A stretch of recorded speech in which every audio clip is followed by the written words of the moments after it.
Now at 11, the power is back to most of the Bay Area tonight. How PG&E says they are preparing for the next round of shutoffs.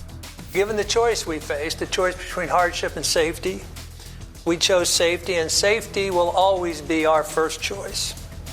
Raging fire in Southern California explodes. That firefight tonight up against gusting Santa Ana winds. And caught on camera, the moment masked burglars bust down the door to a Santa Clara County home. Good evening, I'm Veronica De La Cruz. I'm Ken Bastida. Just a few minutes ago, we got some new numbers in from PG&E. Right now, the lights are back on for about 99% of you, but 13,000 PG&E customers system-wide are still in the dark, and that includes some people in Napa and Santa Cruz counties. KPIX 5's Katie Nielsen live at PG&E headquarters tonight with how the utility is preparing for these future shutoffs. Katie? Yeah, Veronica, company representatives said that they were not fully prepared for the most recent round of safety shutoffs, and with high winds in the forecast as early as next week. And the big question is, what's going to happen next time?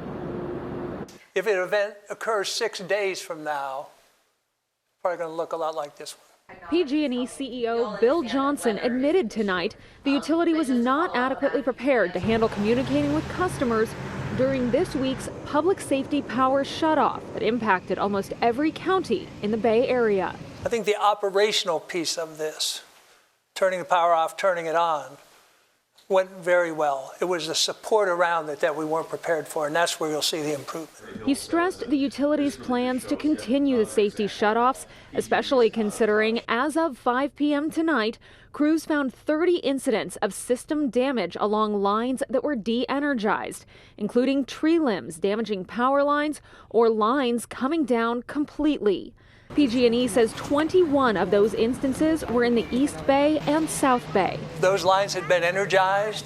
We had the potential for numerous instances of ignition. The California Public Utilities Commission expressed concern that PG&E could be using the power shutoffs in retaliation for the PUC holding the company liable for billions of dollars in damage from recent wildfires. The idea that we did this for any other reason than safety is wrong. There's no punitive action here. This is a purely weather-related safety event. If the winds do pick up next weekend, Johnson says the company has learned some tough lessons from this most recent safety shutoff. What will customers definitively see changing? Better notification, narrowing of the scope, website that works no matter how much traffic is on it. These are the kind of things that we can really improve on quickly. Now, PG&E says they are working on new technology to try to narrow down how many customers would be impacted in the event of a future safety shutoff. But that tech is still about a year or more from coming online. They said until that happens, their main focus is going to be on customer service and also public safety. Veronica? Well, speaking of customer service, Katie, something many people have been wondering tonight is whether or not the utility will be covering financial losses. Have you heard anything in relation to this? Yeah, so the CEO actually addressed reimbursement to customers, and what he said was that they are not planning any type of reimbursement. He said this is a weather-related event and equated it to a storm in the Midwest. Now, no doubt some ratepayers are going to be saying an ice storm that takes down power lines much different than a voluntary power shutoff. Yeah. We'll see what happens. Sure, lots of people aren't going to be happy with that answer. All right, Katie Nielsen live in front of PG&E headquarters tonight. Katie, thank you. And don't forget that you can get the latest outage information online. Head to our website, kpix.com. Well, if you look up in the sky, you're going to notice a lot more than just the plains of Fleet Week. Look at the view from Oakland today. That is a very hazy view, and yes, a good portion of it is smoke filtering into the Bay Area from, we've got a fire, it's a prescribed burn going on in the Sierra. We've had several grass fires over the last few days that did get going under those windy conditions. And let me just use Southern California as my example of how the smoke is really getting whipped offshore. This is the fire today that made all the headlines just on the north side of LA. But it's the offshore winds taking all the smoke out past the Channel Islands and well out to the Pacific. That's how strong these winds are, and that's what we're feeling here. Even though we're not getting the smoke like they are, we've just kind of got this diffuse haze from our smaller wildfires, and it's warm at the coast because of this. When you get those strong offshore winds, you're going to feel it the most out at the edges. Look at San Francisco, 66 degrees right now. Look at Santa Rosa, it's 50. 16 degrees warmer in San Francisco right now than Santa Rosa. I'll show you what this means for the rest of the weekend coming up in the complete forecast. For now, guys, back to you. All right, Darren, thank you for that. State of emergency in Southern California tonight. This wind-whipped wildfire has forced more than 100,000 people to evacuate in LA County. You can see the orange glow of the Saddle Ridge Fire. That's what they're calling it. It's weaving through the trees on a very steep hillside there. And of course, in LA, traffic going by down below like nothing's happening, right? Since this blaze started a little over 24 hours ago, at least 25 homes have been destroyed. That fire is also blamed for at least one death, a man who suffered a heart attack while trying to protect his place. Gusting conditions have dispersed the flames across more than 7,500 acres. In the foothill communities of Sylmar, Porter Ranch, and Granada Hills, reporter Jeff Nguyen on the dramatic moments when people had to pick up and flee for their lives. Tonight, new security video shows embers raining down on the 12,000 block of Darby Avenue in Porter Ranch in the early hours of Friday morning. Here you can see Jerry Demisi walking down the street looking for help moments before his home went up in flames. I'm devastated. I don't know what to tell. Demisi says firefighters have put out a small fire here earlier, then left to tend to other homes. But within 15 minutes, more embers came down, so he went down the street to flag down the crew. So they called another unit, but by the time they came, so no matter what they did, they couldn't save the house. Not far away, this is all that's left of another home in Porter Ranch, while a family in Granada Hills will have to rebuild here, where neighbors captured cell phone video of firefighters doing their best to save what they could.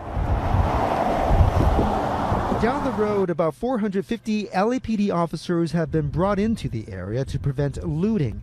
Back on Darby Avenue, Helen Movesian watched her security system while her neighborhood was evacuated. I saw all these embers flying towards my house. It was the scariest thing ever. Honestly, I started crying. Jerry Dermisi has been choking back tears as well. Believe it or not, I just paid off my house last month. I made the last payment, and I was so happy that my house is paid off. I don't have to worry about the payment anymore. Jeff Nguyen reporting from Southern California. Alameda County, Berkeley, Oakland, San Francisco, they've all sent strike teams down to SoCal to help out. New tonight, the search is on for a tech CEO who disappeared while visiting the Bay Area. 33-year-old Erin Valenti, who runs a company called Tinker Ventures, has been missing since Monday night. Her husband says she was driving from Palo Alto to San Jose, but never returned her rental car and didn't make it onto a flight to her home state of Utah. Friends and family are now trying to figure out what happened to her. And tonight, San Jose police are telling us they are treating this as a voluntary missing persons case. Well, some new video to show you of a scary break-in happened in San Jose. You see these two masked guys charging toward a home on Crater Lane. First guy tries to kick the door down. He can't do it. That's when he moves back and lets the second suspect knock it open.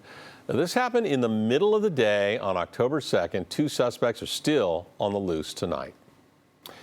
And a cold-hearted crime in Santa Cruz County for sure. Somebody stole a kid's wheelchair ramp from outside her front door. Now, this security cam video shows a truck pulling up to the property. Then this guy wearing blue and black shorts, get a good look at his face. He goes out, walks over to the front yard, folds the wheelchair ramp up, and then loads it into the bed of his vehicle and takes off. This all happened yesterday morning in Watsonville, with the suspect still on the loose and a family struggling to find a temporary solution for wheelchair access for their daughter.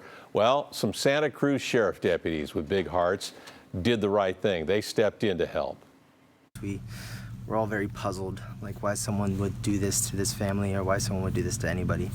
Wow, it's make me so happy and glad that you guys, they can do it to help us, especially for my daughter. Sorry, especially for her because it's something that she needs. And Santa Cruz law enforcement will hope that someone will come forward with information about this guy who stole the wrap. Shakeup in Washington tonight. President Trump says acting Homeland Security Secretary Kevin McAleenan is stepping down. He is the fourth person to serve in that post during the Trump presidency. Tonight, President Trump was in Louisiana trying to sway the vote in favor of Republican candidates for governor. 3 GOP challengers are vying in a primary to challenge the Democratic governor.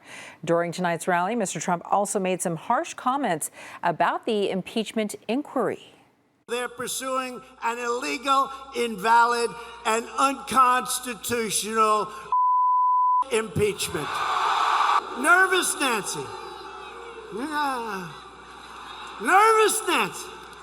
She hates the country. Nancy Pelosi hates the United States of America. Tonight, in a new twist, President Trump's personal lawyer, Rudy Giuliani, is under investigation. According to the New York Times, federal prosecutors are looking into possible lobbying violations. Their investigation reportedly is related to Giuliani's efforts to undermine the former U.S. ambassador to Ukraine. Here in the Bay Area, a man caught up in the Ukraine scandal was in federal court today in San Francisco.